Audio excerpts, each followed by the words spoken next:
I'm Paul Irving, and I'm speaking to you today from my office at the Milken Institute in Santa Monica, California. The question of healthy longevity, the challenges of healthy longevity, the imperative of it are really more important in many ways than they've ever been as a result of the changes in demography in not just in our own society in the United States, but across the world. Today, as you can see, we have about 1 billion people in the world over 60.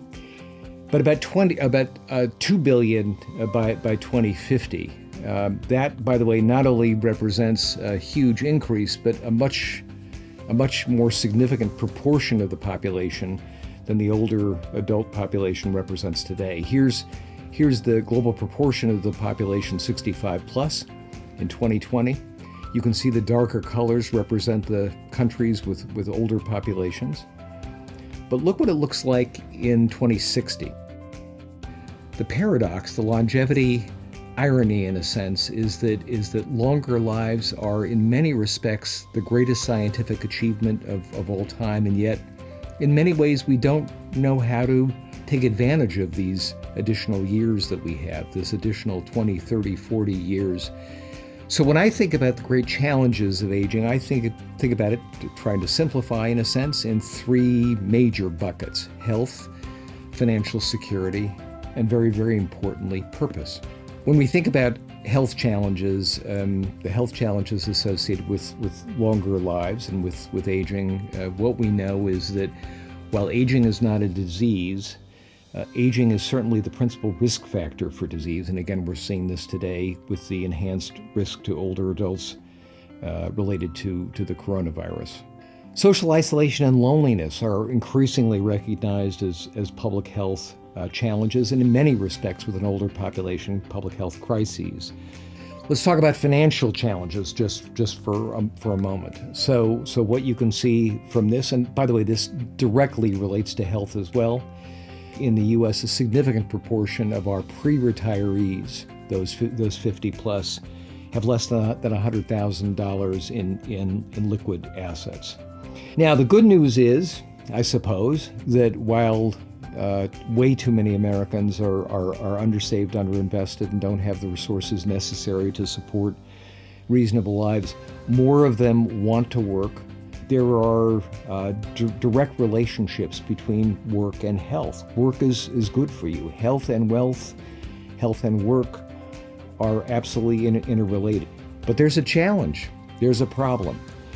A significant proportion of older workers say that they've experienced or seen ageism in the workplace. But to me, nothing is more urgent and more a question of justice and equity than the challenge that we have across America, zip code to zip code, with the distinctions and disparities in longevity. What we know is that in communities across America, the social determinants, nutrition, access to health, access to adequate housing, safe environments, just make a huge difference in the lives and again in the longevity of the people that live in many of these communities. Now, I've talked a lot about challenges and, in a sense, the negative characteristics of aging, but I also want to talk about some of the opportunities, again, very much related to health. Here's a comment by S&P, and by the way, there are many similar comments out there. No other force is likely to shape the future of national economic health, public finances, and policymaking as the irreversible rate at which the world's population is aging. I want to talk a little bit about something that I'm personally really interested in, and that is purposeful longevity. In a sense, the manifestation of what Erikson called generativity, the impulse to pass the torch and use knowledge, skills, and experience to improve life for future generations. Erikson recognized that we had this inclination that was more than just a desire to improve the lives of our kids and grandkids, but also to mentor other young people and to leave the world a better place than we found it.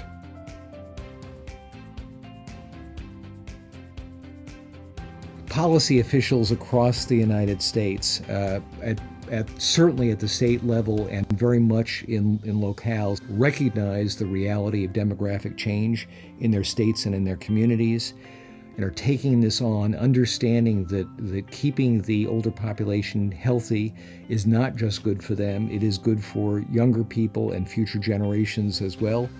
No matter what you're interested in, if you're interested in housing, or you're interested in urban planning, or you're interested in corporate development, or you're interested in gender equity, or you're interested in racial justice, aging and this change in our demography, our age demography will touch everything